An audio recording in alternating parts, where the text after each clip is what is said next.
Comment expliquer qu'en 2024, avec toutes les technologies qui existent dans le football, il y a les erreurs d'arbitrage? Pareil, ce qui s'est passé hier, c'est une honte, non seulement pour le championnat espagnol, mais pour le football.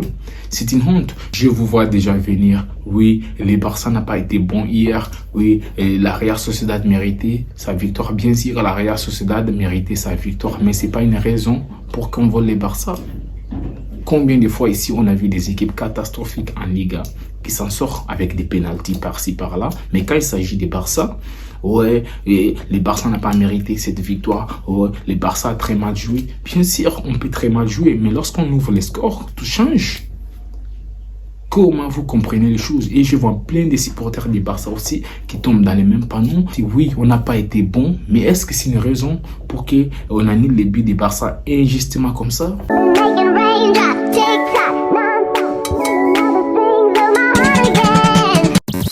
Salut à tous, j'espère que vous allez bien et que tout va pour le mieux pour vous. Même si je sais que la majorité parmi vous ne vont pas bien vis-à-vis de la défaite du Barça contre la Real Sociedad hier. Hier, ça n'a pas été bon. Tout a été catastrophique. Bien sûr, notre équipe n'a pas été bon aussi. Oui, je l'ai toujours dit. J'ai sorti une vidéo sur une réseau là.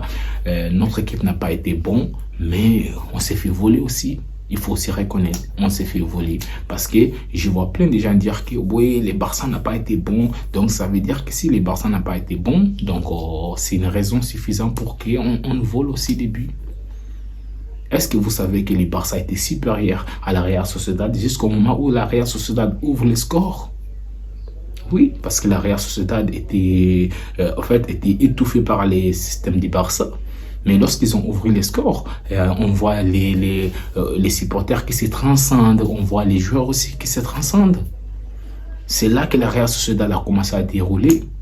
Notre équipe n'a pas été bon, mais au début du match, tout allait bien. Si on ouvrait les scores, je suis sûr que ça ne serait pas les mêmes matchs. Peut-être on déroule après. Ce qui m'énerve dans tout ça, c'est les supporters du Barça et même en question qui disent ça. Et ça, c'est incompréhensible. En tout cas, ce qui s'est passé hier, c'est une honte. Comme je l'ai dit, non seulement pour les championnats espagnols, mais pour le football, globalement. Pour le football, c'est une honte. Parce qu'on est en 2024, avec toute la technologie qui existe dans le football, on se permet quand même de faire des erreurs d'arbitrage comme ça. Est-ce que vous vous rendez compte qu'ils se sont trompés entre les pieds de Lewandowski et les pieds de défense de la Real Sociedad? C'est juste une dinguerie. Ils se sont trompés. Donc, ne venez même pas me dire que oui, les Barça n'a pas été bon. Nous tous, on a vu les mêmes matchs. Les Barça n'a pas été bon. On a vu à plusieurs reprises. Les Real ne jouent rien dans les matchs. Dans les dernières minutes, ils ont des pénaltys par-ci, ils marquent. Donc, ça veut dire que si une équipe n'a pas été bonne, c'est suffisant pour qu'on les vole encore. Bien sûr, on va commencer par féliciter la Real Sociedad qui a fait quand même un très grand match globalement. Même si au début du match, ils étaient noyés par les pressings du Barça. Et grâce à leur ouverture de score, ils ont commencé à dérouler. Les Barça qui étaient inoffensifs aujourd'hui, j'ai vu un Barça qui n'était pas bon. Barça qui était catastrophique. Et je pense que c'est dû aussi à l'animation offensive. Parce que quand tu regardes Fermín López à droite, je suis désolé, Fermín López était mauvais à droite. Il était mauvais. Et il a rendu Koundé mauvais aussi. Parce qu'il ne rendait pas service à Koundé. Koundé se comprenait très bien avec Lamine Yamal. Lamine Yamal qui était absent aujourd'hui. Et c'est là, moi, j'ai mal. Parce que quand je vois un Barça inoffensif comme ça, depuis le début des saisons, on voit un Barça très offensif. Un Barça qui met 4-5 buts par match. Aujourd'hui, les Barça n'ont même pas tiré une seule fois au goal. Ça veut dire que si ce gamin de 17 ans, il n'est pas là, tout part en cacahuète. C'est là où j'ai mal, en fait. Comment une grande équipe comme les Barça, on va se reposer sur un gamin de 17 ans? En fait, j'arrive pas à concevoir ça. On ne peut pas se reposer sur un gamin de 17 ans. Tous les matchs. N'oublie pas que Lamine Yamal, il n'est pas encore majeur. On ne peut pas se reposer sur ses épaules. Aujourd'hui, ce que les Barça a proposé, c'était mauvais. Dans tous les sens, ça a été mauvais. La défense n'a pas été bon. On aurait dû même encaisser beaucoup plus de buts. Et heureusement que la Real Sociedad n'a pas été efficace, notamment Oyarzabal qui a raté un immanquable. Sinon, Quand tu regardes offensivement, le Barça était inoffensif. Depuis le début de saison, je n'ai pas vu un Barça si inoffensif. Et ça justifie ça parce que Lamine Yamal n'est pas là. Et c'est la partie où moi j'ai mal.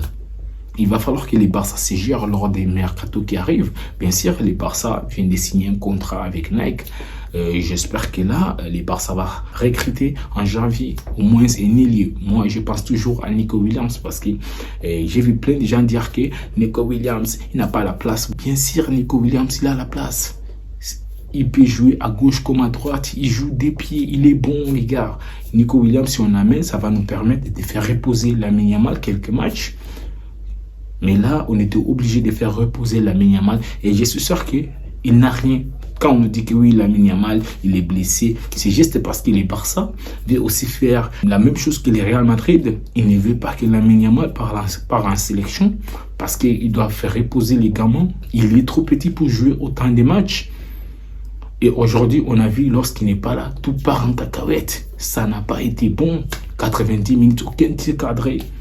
Ça a été mauvais. On était mauvais aujourd'hui. Et quelque part, ça doit nous faire redescendre sur terre. Parce qu'il avait 6 points entre nous et le Real Madrid. Oui, actuellement, il est à 6 points. Si le Real Madrid gagne, il est en match en retard contre les Valence. Donc, il revient à 3 points. Ce qui veut dire que le championnat n'a jamais été plié. Il va falloir continuer à bosser. Bien sûr, je vis le Real Madrid aussi crier, ouais, on s'est relancé. Ils ont gagné 4-0 face à Osasuna, mais ils oublient qu'ils ont eu beaucoup de blessés. Je pense que les problèmes aussi commencent par là. Depuis le début de saison, je pense qu'ils sont là en train de se débrouiller avec les problèmes. Mais je pense que les vrais problèmes du Real Madrid commencent par là parce qu'ils ont Militao qui a eu les ligaments croisés. En défense, ils ont seulement un seul défenseur de très haut niveau, Rudiger. Le petit Raúl Asensio est rentré, il a fait une très bonne entrée, mais est-ce qu'il peut assumer ces rôles-là dans des gros matchs contre les Liverpool, contre les Barça, contre des équipes coriaces? Je ne pense pas. Donc le Barça doit se gérer lors des mercato hivernales parce que sans Lamine Yamal, on a vu ce que ça donne parce que c'est le seul ailier là-bas percutant. Il va nous falloir un autre ailier percutant. Rafinha, il est certes bon, mais c'est dans les appels, dans les efforts. C'est pas un ailier qui va coller la ligne comme Lamine Yamal.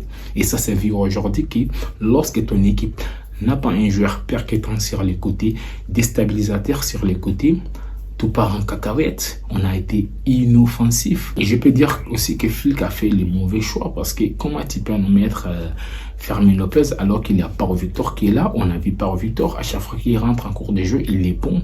Et Fermin Lopez, je pense que s'il doit remplacer quelqu'un, c'est milieu de terrain, mais sur les côtés, c'est compliqué pour lui. Il n'a pas aidé Koundé qui était aussi catastrophique parce que Lamine Yamal n'est pas là, que Koundé n'était pas bon. Donc, je pense qu'avec Pau Victor sur les côtés et même Ansu Fati, tout n'a pas été bon aujourd'hui. Et depuis que j'ai vu la nouvelle qui disait que Lamine Yamal ne devrait pas jouer aujourd'hui, j'ai compris que quelque chose va nous arriver. Et finalement, on a perdu ce match 1-0 au Real Sociedad qui a fait un très gros match. Félicitations à eux. Donc là, il va falloir nous reprendre après la trêve internationale. Ça va être contre Celta Vigo, un match piège encore qui arrive. J'espère que on va reprendre les esprits et jouer ces matchs à fond parce que après Celta Vigo c'est Brest. Donc les gars, c'est tout pour aujourd'hui. Je voulais juste revenir sur ces matchs qui étaient catastrophiques, l'arbitrage catastrophique, les joueurs catastrophiques. Je voulais faire un débrief à chaud, mais j'allais péter les câbles. Il fallait que je dors tranquillement pour parler de ça au lendemain. Donc les gars, c'est tout pour aujourd'hui. On se retrouve à très bientôt. Merci beaucoup à tous ceux qui me soutiennent.